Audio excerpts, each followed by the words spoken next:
Meus irmãos queridos, graça, misericórdia e paz de Cristo Jesus, nosso Redentor, o Supremo Pastor da nossa alma, sejam abundantemente, plenamente multiplicadas nesta noite. Quero saudar você que nos acompanha pelo canal da nossa igreja, que está no conforto da sua casa ou com o seu smartphone nos acompanhando, e você também que através das ondas da Rádio 98 presta conosco este culto de louvor e adoração a Deus através das ondas da rádio, do aplicativo, quer você esteja aqui no município de Campo Formoso, em outro município, em outro estado, em outro país, bendizendo a Deus juntamente conosco. É uma alegria para nós poder voltar à casa de Deus e, debruçados sobre a sua palavra, estudá-la, buscando adequar nossa vida e os nossos valores aos princípios tão elevados que encontramos no santo livro de Deus. Eu quero convidá-los a abrir a palavra de Deus, a sua palavra inspirada, autoritativa e inerrante, na segunda carta de Paulo a Timóteo, capítulo 3, segunda de Paulo a Timóteo, capítulo 3, versos do 14 ao 17. Segunda de Paulo a Timóteo, capítulo 3, versos do 14 ao 17, mesmo assentados como estão, acompanhem comigo a leitura dessa porção da palavra de Deus. Eu quero convidar você que está na sua casa, ou que nos acompanha através das ondas da rádio, após a leitura desta porção da Escritura, mantenha a sua Bíblia aberta para que você acompanhe a exposição dessa passagem, que é objeto para a mensagem nessa noite. Diz assim a palavra de Deus: Tu, porém, permanece naquilo que aprendeste e de que foste inteirado, sabendo de quem o aprendeste, e que desde a infância sabe as sagradas letras que podem tornar-te sábio para a salvação pela fé em Cristo Jesus. Toda a Escritura é inspirada por Deus e útil para o ensino, para a repreensão, para a correção, para a educação na justiça, a fim de que o homem de Deus seja perfeito e perfeitamente habilitado para toda boa obra. Quero convidá-los mais uma vez a um momento de oração. Vamos orar. Meu Senhor bendito, exaltado, glorificado seja o teu santo, excelso, bondoso, majestoso e poderoso nome.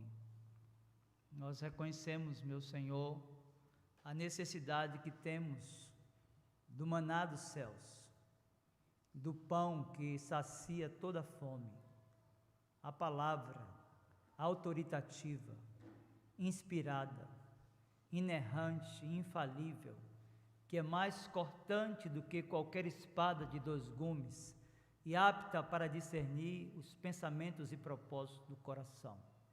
Nós queremos a tua instrução, Senhor, e o Senhor nos deixou a verdade da Escritura, a revelação especial pela qual o Senhor chama pecadores a arrependimento e fortalece e edifica a vida dos eleitos na caminhada rumo a Jerusalém celestial. Nós queremos te pedir, meu Senhor, que abra-nos o coração e por tua graça, bondade, por teu poder, ensine-nos a verdade lida, a fim de que o nosso caminhar, o nosso viver, seja amparado pelos valores da tua palavra, que ela seja, nesta hora, o objeto da nossa atenção, que o Senhor traga à nossa mente obediente e cativa a voz de Cristo, que é profeta por excelência e que fala pela Escritura, que Ele fale nessa noite à igreja, fortalecendo os meus irmãos, e chame também de forma eficaz aqueles por quem Ele mesmo morreu entregando a sua vida, para que, despertados nos seus sentidos, arrependidos dos seus pecados, creiam no seu sacrifício como suficiente para a salvação. Por Jesus nós oramos, meu Senhor. Amém. Meus irmãos queridos, o dia da Bíblia surgiu em 1549 na Grã-Bretanha, quando o bispo Thomas Cranmer incluiu no livro de orações do rei Eduardo VI um dia especial para a população interceder em favor da leitura do livro sagrado, e a data escolhida foi o segundo domingo de dezembro. No Brasil, o Dia da Bíblia passou a ser celebrado em 1850, com a chegada dos primeiros missionários evangélicos, que aqui vieram semear santa e bendita palavra de Deus. Durante o período do Império, a liberdade religiosa dos cultos protestantes no nosso país foi bastante restrita, o que dificultou certas manifestações públicas de relação de pertencimento religioso. Por volta de 1880, esta situação foi paulatinamente sendo modificada e o movimento protestante, juntamente com suas celebrações, se popularizando. Pouco a pouco, meus queridos irmãos e amigos, as diversas denominações evangélicas institucionalizaram a tradição do Dia da Bíblia, que ganhou ainda mais força com a fundação da chamada Sociedade Bíblica do Brasil em 1948. Em dezembro desse mesmo ano, houve uma das primeiras manifestações públicas do Dia da Bíblia em São Paulo, no chamado Monumento Ipiranga. Meus queridos, tão celebrada, tão honrada pela cristandade espalhada pelo mundo, nos últimos tempos a Bíblia vem sido questionada. E durante o mês de outubro, em uma das suas mensagens, o pastor Ed René Kivst, pastor da Igreja Batista da Água Branca em São Paulo, chegou a dizer que a Bíblia precisa de ser atualizada, que há passagens da Escritura que fazem parte de um contexto cultural que não nos pertence, e isso causou um grande alvoroço, sobretudo nas redes sociais. Se os irmãos abrirem a plataforma do YouTube, perceberão que esse discurso de diminuir ou de ofuscar o brilho da Escritura, a sua inerrância, a sua inspiração, também foi discutida por esse mesmo pastor quando diminuiu o valor e as consequências do pecado na relação homoafetiva, naquilo que tange a definição de algumas pessoas em retirar a vida de bebês ainda no ventre materno, bem como na descriminalização das drogas no nosso país. Meus queridos irmãos, uma das passagens mais contundentes acerca da inspiração, da inerrância, da suficiência e da utilidade das Santas Escrituras encontra-se no Novo Testamento. Em carta enviada ao jovem pastor Timóteo, o apóstolo Paulo afirmou, veja, 2 Timóteo capítulo de número 3, versos 16 e 17, toda a Escritura é inspirada por Deus e útil para o ensino, para a repreensão, para a correção e para a instrução na justiça, para que o homem de Deus seja apto e plenamente preparado para toda boa obra. Meus irmãos, compreender a intenção do apóstolo nesta produção literária é fundamental para entendermos o significado da expressão inspiração. Eu acredito que a ausência de um conceito concreto, aprofundado do ponto de vista da teologia bíblica e a sistemática, tem trazido dificuldade para que algumas pessoas compreendam que toda a Escritura foi de fato inspirada por Deus. É importante compreendermos que a ideia aqui de inspiração dada por Deus aponta para a declaração do apóstolo, que é eminentemente importante. Aliás, essa expressão inspiração ou inspiração dada por Deus significa literalmente, conforme o texto original, soprada por Deus. É importante então percebermos que esse sopro, ou o mesmo sopro que gerou vida no homem lá no jardim, é o sopro que gera a vida, que termina gerando vida em seres espiritualmente mortos, e isso tem uma relação com a inspiração da Escritura.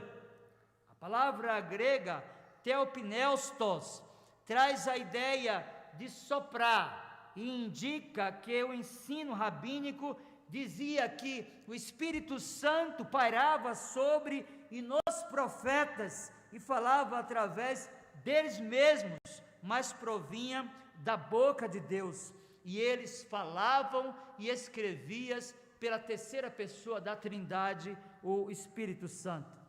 Precisamos então entender que quando Paulo escreve a Timóteo essa segunda carta e chama a atenção daquele jovem pastor acerca da utilidade, da inspiração e da inerrância da Escritura, ele já está preocupado com movimentos que tentam fragilizar o valor da inspiração. Portanto, meus queridos irmãos, os autores humanos foram guiados poderosamente pelo Espírito Santo, e como resultado dessa ação benfazeja e poderosa do Espírito, o que eles escreveram não só está isento de erro, mas é de valor supremo para o homem. Daí esta afirmação de que toda a Escritura ela é inspirada por Deus. É importante então, meus irmãos, compreendermos que esta inspiração plena de todos os livros, ou 66 livros da Bíblia, foi descrita pelos nossos pais e registrada na Confissão de Fé de Westminster, no capítulo 1, seção 3, quando eles disseram, sob o nome de Sagrada Escritura, ou Palavra de Deus escrita, inclui-se agora todos os livros do Antigo e do Novo Testamento, todos dados por inspiração divina, para serem regra de fé e prática para o povo de Deus. Meus queridos, a ausência do conhecimento, da capacidade de compreender o que de fato significa inspiração, é que tem fragilizado o conceito de alguns pastores e de algumas igrejas. A ausência e a capacidade de discernir os nossos tempos, aliado a essa ausência da correta interpretação dessa concepção de inspiração, produto da influência da pós-modernidade, que veio para diluir aquilo que é concreto e absoluto, tem corroborado para que algumas pessoas declarem de maneira infeliz frases como essas, e que a Bíblia está precisando de ser atualizada em algumas passagens. Meus irmãos, nós estamos diante de um livro atualíssimo. Nós estamos diante de um livro que durou 1.600 anos na sua composição, e mesmo atendendo a diversos tempos, a diversas culturas e a infinidade de gêneros literários, ele continua falando. Daí a importância e a leitura desse livro, que é o livro mais lido no mundo. De fato, meus irmãos queridos, o apóstolo Pedro, em sua segunda carta aos crentes da dispersão, associa o conceito de inspiração ao da suficiência das Santas Escrituras, e nós precisamos de compreender de fato que elas são suficientes para nós e devem ser, como de fato são, única regra infalível de fé e de prática.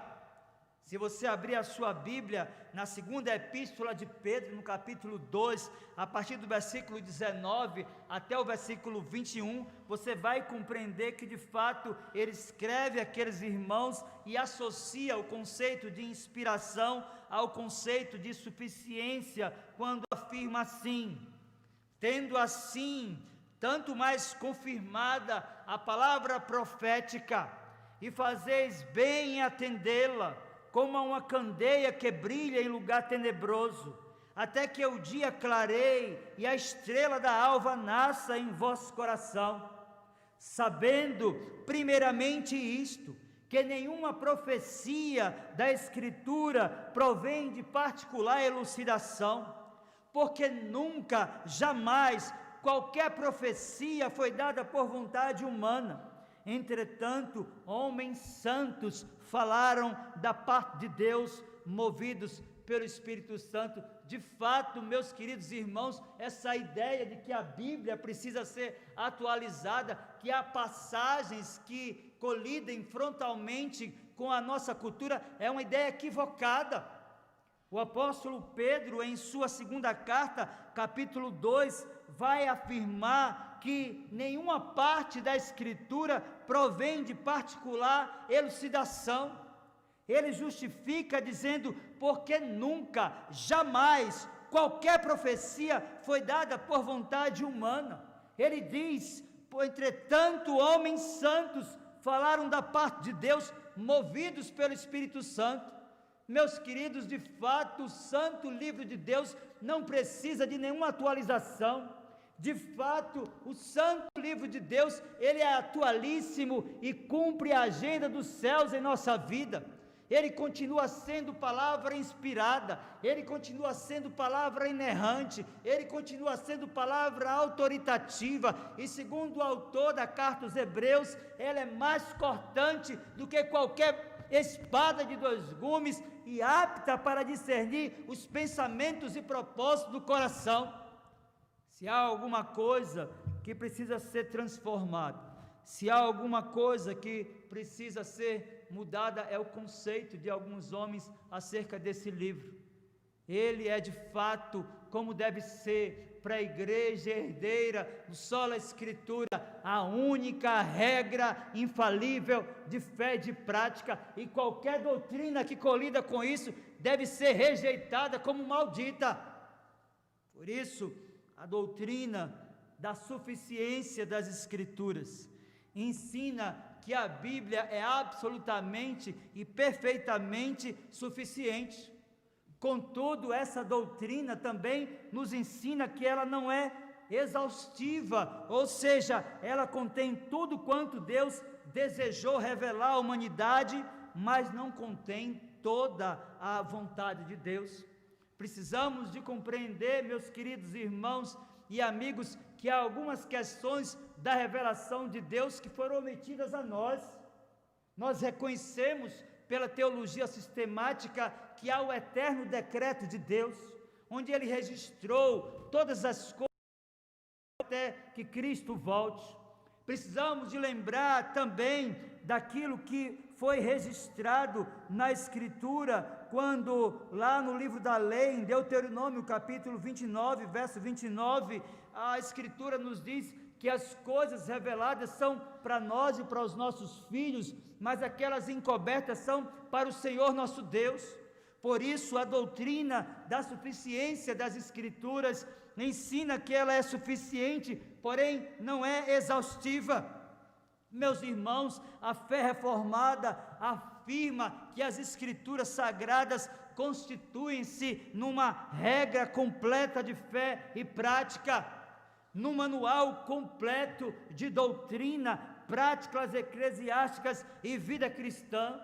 Esse conceito das igrejas reformadas segue de fato este princípio da lei registrado em Deuteronômio 29, verso 29, quando o Senhor revela que no seu decreto, naquilo que Ele estabeleceu na eternidade, algumas coisas nos foram omitidas, contudo, Ele nos revelou aquilo que é suficiente para nós e que deve ser regra infalível de fé e de prática, palavra inspirada, palavra autoritativa, palavra inerrante que vem do trono da graça para a minha vida e para a sua vida.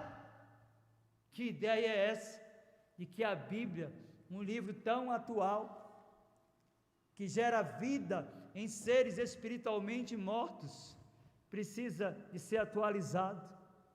Se há alguma coisa que precisa ser atualizada nesse país, é o conhecimento teológico de homens que acham que pelo poder que têm, podem manipular a consciência das pessoas, como igreja herdeira do legado da reforma, nós precisamos, meus queridos irmãos, reiterar aquilo que temos pregado, que a palavra de Deus é a única regra infalível de fé e de prática.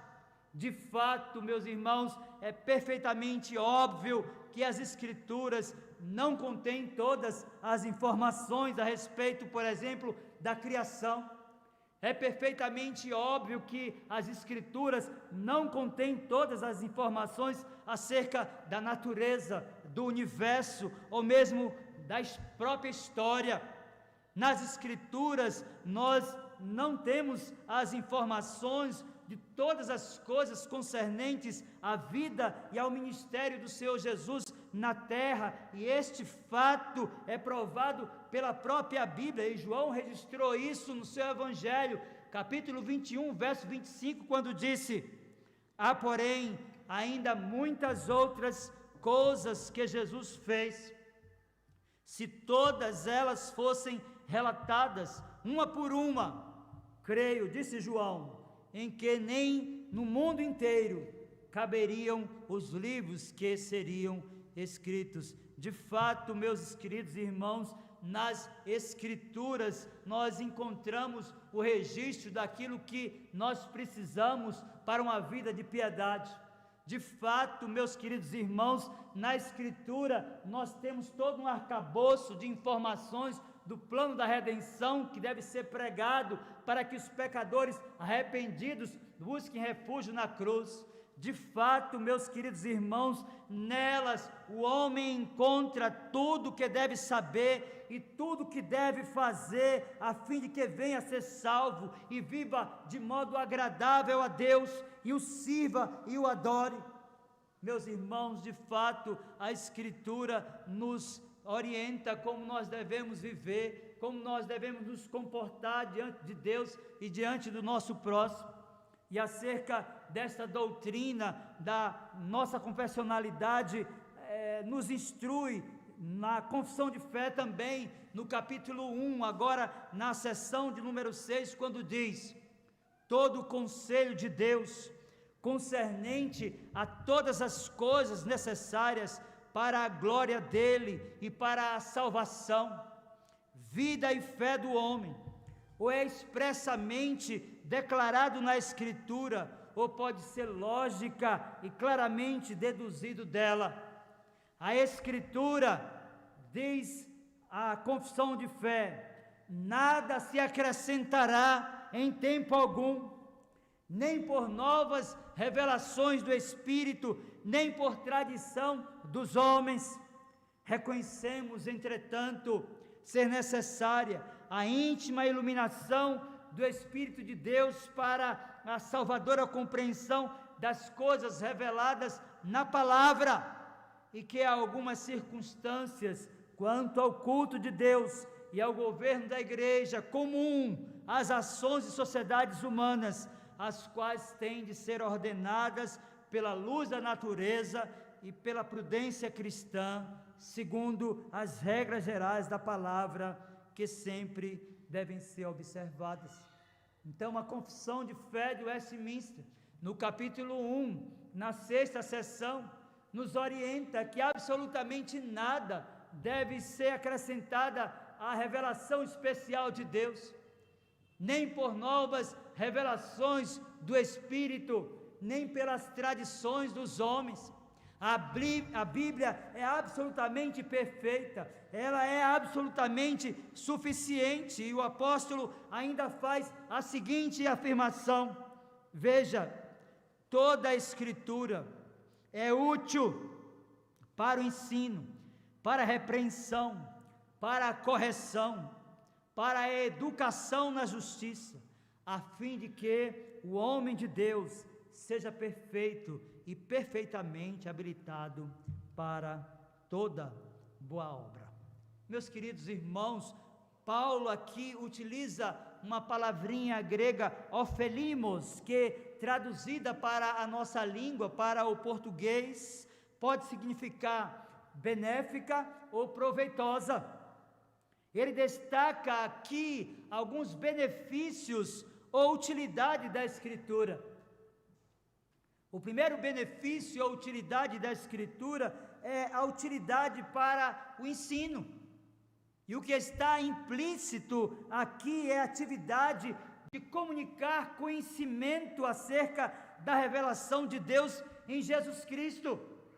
Deve ser este o papel da igreja, tornar a Escritura útil para o ensino, anunciando as boas novas da salvação aos perdidos, sem acrescentar ou omitir qualquer coisa, compreendendo que ela é suficiente. Devemos pensar também, meus queridos irmãos, que há uma outra proposta do apóstolo Paulo aqui, e nós devemos reafirmar que a Escritura nos traz também o benefício ou a utilidade para a repreensão. E é importante compreendermos que é necessário fazer advertências baseadas na palavra de Deus.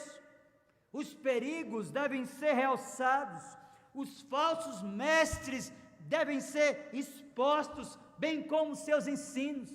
Meus irmãos, de fato, nós estamos agora vivendo um período novo, onde a Escritura está sendo negociada, onde as pessoas não querem mais falar sobre pecado, onde se acolhe absolutamente tudo dentro dos templos religiosos do nosso país. Nós devemos pensar que a utilidade ou o benefício da Escritura também está para a repreensão. Não há nenhum problema que pessoas que tenham relações homoafetivas venham para as igrejas, aliás, elas devem vir sim. Contudo, amparadas pelo conceito da metamorfose, do poder operador do Espírito, elas devem se entregar a Jesus Cristo e, arrependidas dos seus pecados, buscarem viver nova vida que glorifique o Pai das luzes. De fato, meus irmãos, a Escritura, ela é útil também na correção. Enquanto que a repreensão enfatiza os aspectos negativos, a correção vai dar ênfase aos aspectos positivos. O pecador deve ser não só advertido a abandonar a vereda errada, mas deve ser também guiado na vereda certa ou na vereda reta. Essa é a proposta de uma nova vida, e só a palavra de Deus pode oferecer. Essa proposta de uma vida abundante e plena, com a mente cheia da palavra de Deus. Esse livro é atual, esse livro é inspirado, esse livro é inerrante, e ele não precisa de nenhuma atualização dos homens. Por isso nós precisamos de compreender também que este livro é útil para a educação na justiça. Foi isso que Paulo comunicou a Timóteo. O mestre deve preparar o seu povo. Esta recomendação Paulo fez ao jovem pastor Timóteo. Cada cristão necessita ser disciplinado, de modo que prospere na esfera onde a vontade santa e gloriosa de Deus seja considerada normativa. É este, meus queridos irmãos, o caráter do treinamento segundo a justiça, na proposta de William Hendrickson, no comentário a esta passagem. Desta forma, então, meus queridos irmãos, Paulo encerra sua admoestação com a seguinte declaração. Veja aí, 2 de Paulo a Timóteo, capítulo 3, verso de número 17, ele diz: a fim de que o homem de Deus seja perfeito e perfeitamente habilitado para toda boa obra. Meus irmãos, nós devemos compreender que o homem de Deus aqui deve ser interpretado como todo crente. Portanto, deve-se compreender que todo cristão, amparado pela utilidade das Escrituras, amparado pela suficiência das Escrituras, amparado por aquilo que ela nos traz como vida plena e abundante, deve cumprir o seu papel como sal da terra e como luz do mundo. Mas como nós poderemos cumprir o nosso papel como sal da terra e como luz do mundo, se nós não anunciarmos a tempo e a fora de tempo toda a verdade, do Gênesis ao Apocalipse, verdades atualíssimas para nós. Meus irmãos, nós estamos vivendo dias difíceis.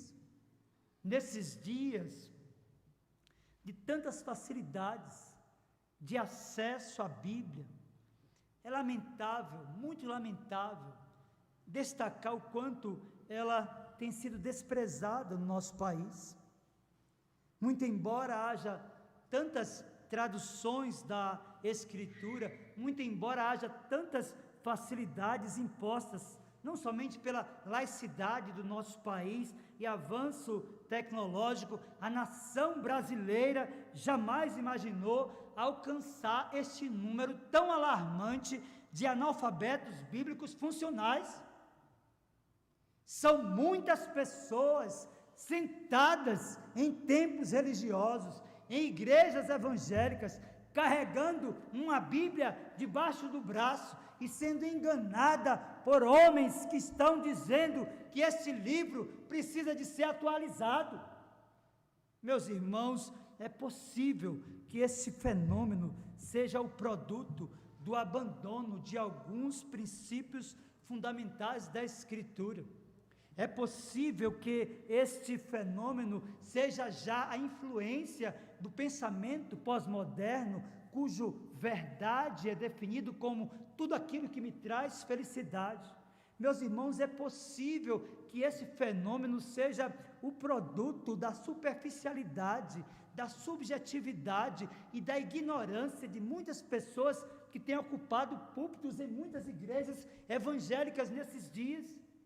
Portanto, meus queridos irmãos, nós precisamos de retomar a doutrina da inspiração e da suficiência das Escrituras. E eu quero concluir a mensagem nessa noite dizendo, primeiro, que a inspiração das Escrituras nos ensina que elas foram sopradas pelo próprio Deus. E quando a tomamos e lemos, é Deus falando conosco. Então, como é que nós podemos admitir que alguém possa confrontar a verdade de que Deus fala pela Escritura, de que a sua palavra é inspirada, é inerrante, é autoritativa? Meus irmãos, de fato, a inspiração nos ensina que quando na nossa devoção, na nossa casa pela manhã, nós tomamos esse livro e lemos esses textos, Deus do céu está falando conosco. Esse é o primeiro ensino. Mas devemos avançar e pensarmos também que a suficiência das Escrituras nos ensina que nós não necessitamos de nenhuma outra fonte de revelação. Meus queridos, há muitas pessoas enganadas nesses dias, gente que abandonou o livro, que não lê mais a Bíblia, mas que corre para a igreja porque quer ouvir a voz de um profeta, porque alguém vai trazer uma suposta nova revelação do Espírito, e com isso negócios têm sido feitos, casamentos têm sido firmados e as pessoas continuam sendo enganadas. Mas, meus irmãos, nós precisamos de pensar também que há muita gente sendo enganada pelas tradições de muitas igrejas, inclusive evangélicas. Se pensarmos no catolicismo, chegaremos à conclusão de que na igreja romana a tradição está em pé de igualdade com a palavra de Deus. E nós precisamos de compreender que a suficiência das Escrituras nos ensina que nós não precisamos de nenhuma outra fonte de revelação, é só a Escritura, é somente a palavra de Deus.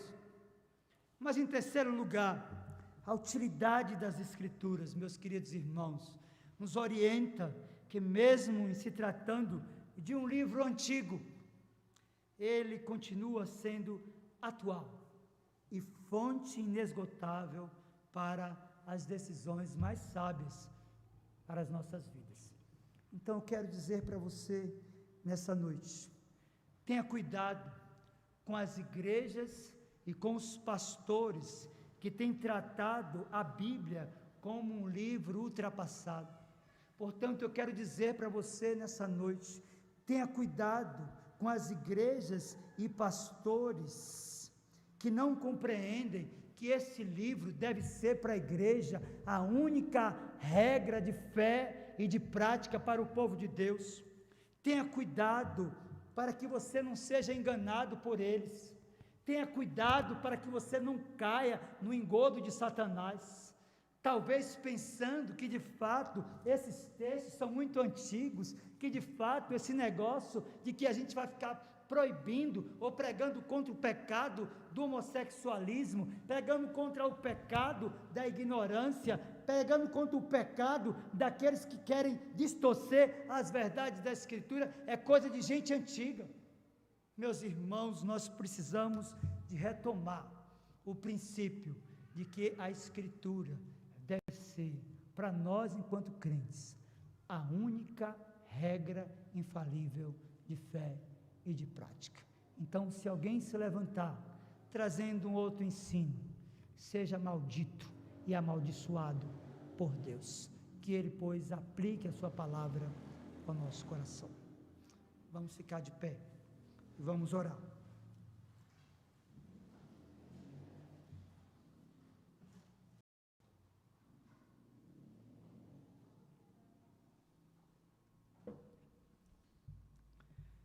Meu Senhor, a Tua palavra tem sido atacada, e há muitos que estão sendo enganados, pois deixaram para trás o ensino de que ela é autoritativa, o ensino de que ela é inspirada, o ensino de que ela é inerrante, de que quando abrimos a Tua palavra e lemos, é o Senhor mesmo que está falando conosco. Ajude-nos, meu Senhor, a fim de guardarmos a nossa consciência desses pecados da pós-modernidade, de pessoas que têm influenciado a tantas outras, que têm abandonado os princípios desse livro. Ajude-nos como igreja herdeira do sola Escritura, jamais abandonar os princípios e valores que temos aprendido desse livro santo e separado pelo Senhor para a edificação do Teu povo. Meu Deus, em nome de Jesus, muda a história desse país. Derrama do céu, Senhor, um genuíno e verdadeiro avivamento, para que aquelas igrejas que se afastaram da verdade da Escritura, para que aqueles pastores que se afastaram da verdade da Escritura tornem atrás e, arrependidos dos seus pecados, abrace os princípios e valores que temos aprendido através da Tua voz, que se revela pela palavra inspirada, que é autoritativa e inerrante. Dá-nos uma noite na Tua paz, meu Senhor, e abençoe-nos, pois nós oramos no nome de Jesus. Amém. Recebam a bênção, irmãos. Que a graça do Senhor Jesus, o amor de Deus, o nosso muito bondoso Pai, o poder, a comunhão e as consolações do Santo Espírito de Deus, sejam sobre vós, irmãos, e sobre vós repouse. Assim vos abençoe o Deus Pai, Filho e Espírito Santo. Amém.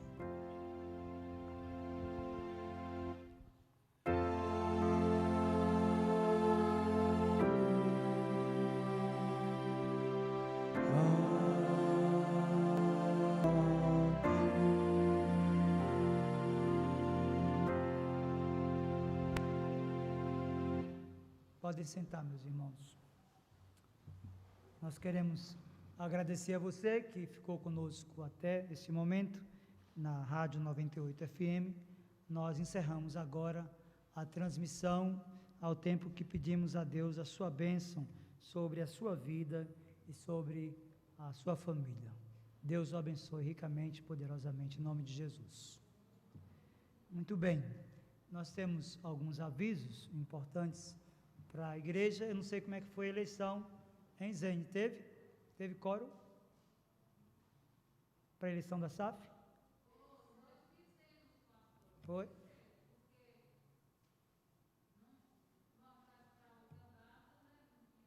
Mas fez a eleição. Foi, não é? E quem é a nova diretoria? Quem é que compõe a nova?